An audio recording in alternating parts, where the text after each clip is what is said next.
హల్లెలూయా. ఏదైనా వాక్యము యోం దెబిరీం 12వ తారీఖు 1వ నెల 2025వ సంవత్సరం. మన దేవుడిస్తున్న చక్కటి మాట రాజులు 2వ గ్రంథము 2వ అధ్యాయము 21వ వచనం. భూమియు నిస్సారముగా ఉండదు. భూమి నిస్సారముగా ఉండదు. దేవుడు మాట్లాడుతున్న చక్కటి మాట. భూమి నిస్సారముగా ఉండదు. నిస్సారము అంటే అర్థం ఏంటి? సారము లేకుండా ఉండదు. సారము లేకుండా భూమి ఉండాలి అంటే ఈ యొక్క మాట చెప్పిన వ్యక్తి దైవజనుడు. అతడు ఎలీషా.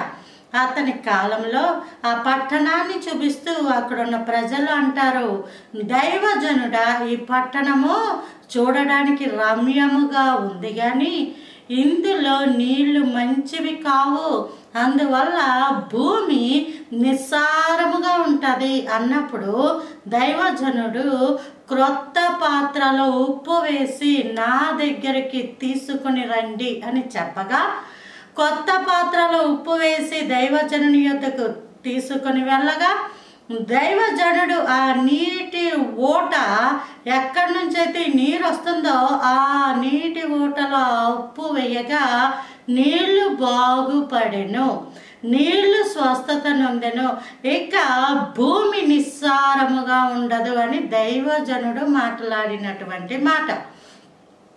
నీ జీవితంలో ఎన్ని చేసినా ఎలాంటి ప్రయత్నాల గుండా వెళ్ళినా అవి ఫలించటము లేదండి. నా జీవితంలో అద్భుతాలు జరగటం లేదు, ప్రయోజనం లేదు అని నీవు బాధపడుతుంటే నీవు కొత్త పాత్రగా మారాలి. అంటే నికోదేముతో ప్రభువారు అన్నట్టు ఒకడు నూతనముగా జన్మించితేనే కానీ పరలోక రాజ్యంలో ప్రవేశించడు.